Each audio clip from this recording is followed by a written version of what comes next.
শহীদ পরিবার যারা রয়েছেন বা শহীদ ভাইরা যারা রয়েছেন তাদের তথ্যটি যাচাই করা বা সংযোজন করা তুলনামূলক সহজ, কিন্তু যারা আহত রয়েছেন তাদের তথ্য ভেরিফিকেশন করা এবং সেই তথ্যটি সংযোজন করা তুলনামূলক একটু কঠিন প্রসেস।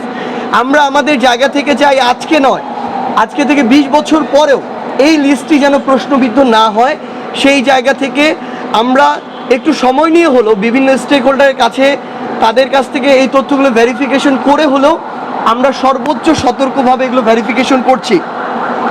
আমরা আমাদের জায়গা থেকে আমাদের এখন পর্যন্ত পরিকল্পনা হচ্ছে আমরা নভেম্বরের মধ্যে সর্বোচ্চ চেষ্টা করব আমাদের যে শহীদ পরিবার যারা রয়েছেন তাদের যে তথ্যটি এই তথ্যটি ভেরিফিকেশন করে শেষ করা এবং ডিসেম্বরের মধ্যে আমাদের পূর্ণাঙ্গ তালিকা প্রকাশ করা। ডিসেম্বর 31 তারিখের মধ্যে শহীদ এবং আহতদের পূর্ণাঙ্গ তালিকা আমরা আমাদের জায়গা থেকে একদম সবার জন্য অফিসিয়ালি ওপেন করার আমাদের সর্বোচ্চ চেষ্টা থাকবে। এটি আমাদের রোডম্যাপ।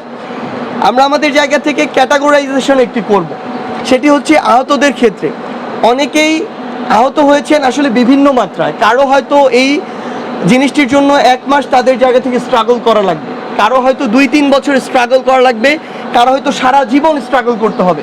কেউ হাত পা চোখ হারিয়েছেন, কিংবা কারো হয়তো এমন হয়েছে যে 10টি সেলাই লেগেছে কিন্তু সেটি হয়তো 3 মাসে রিকভার করা সম্ভব। সেই জায়গা থেকে আমাদের রোডম্যাপ হচ্ছে আমরা 3টি অথবা 4টি ক্যাটাগরিতে বিভক্ত করছি।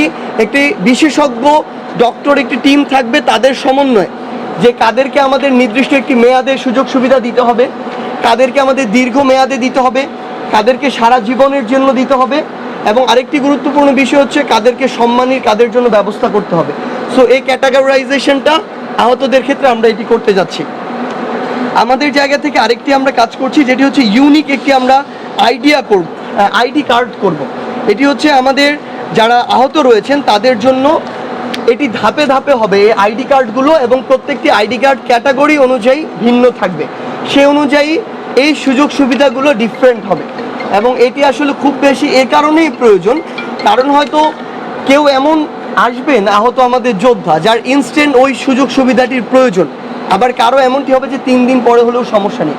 সে অনুযায়ী আমরা আমাদের ইউনিক একটি আইডি কার্ড করব, ক্যাটাগরিটি করব, এবং আমরা ডিসেম্বর 31-এর মধ্যে শহীদ পরিবারদের আগেই শেষ হয়ে যাবে, কিন্তু আহতদের এই ভেরিফিকেশনটি খুবই ইম্পর্টেন্ট এবং সংখ্যা যেহেতু অনেক বেশি